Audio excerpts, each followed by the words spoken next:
ജനുവരി 14 മുതൽ 17 വരെ തൃശൂരിൽ വെച്ച് നടക്കുന്ന അസോസിയേഷൻ ഓഫ് ഓട്ടോമൊബൈൽ വർക്ക്ഷോപ്സ് സംസ്ഥാന സമ്മേളന വാഹന പ്രചരണ ജാഥയ്ക്ക് തൃപ്രയാർ സെന്ററിൽ സ്വീകരണം നൽകി. തൃപ്രയാർ യൂണിറ്റ് പ്രസിഡന്റ് പി.എച്ച്. സൈനുദ്ദീൻ അധ്യക്ഷത വഹിച്ചു. സംസ്ഥാന ജോയിന്റ് സെക്രട്ടറിയും വൈസ് ക്യാപ്റ്റനുമായ ടി.പി. ബാലൻ മുഖ്യപ്രഭാഷണം നടത്തി.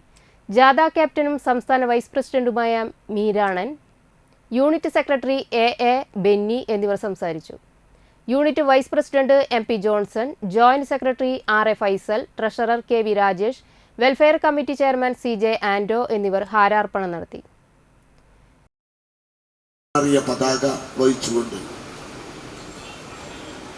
6 ജില്ലകളിൽ സ്വീകരണം ഏറ്റുവാങ്ങി 7ാമത്തെ ജില്ലയായ സമ്മേളന നഗരി ഉൾക്കൊള്ളുന്ന തൃശ്ശൂരിൽ ഇന്ന് രാവിലെ 9 മണിക്ക് പയ്യന്നൂർ ഭഗവതി ക്ഷേത്രത്തിന്റെ മുമ്പിൽ വെച്ച് ആരംഭിച്ച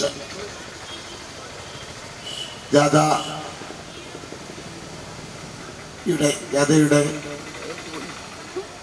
നൂറുകണക്കിന് യൂണിറ്റുകളെ പ്രതിനിധീകരിച്ചുകൊണ്ട് നൽകിയ 69ാമത്തെ സ്വീകരണ കേന്ദ്രമാണ്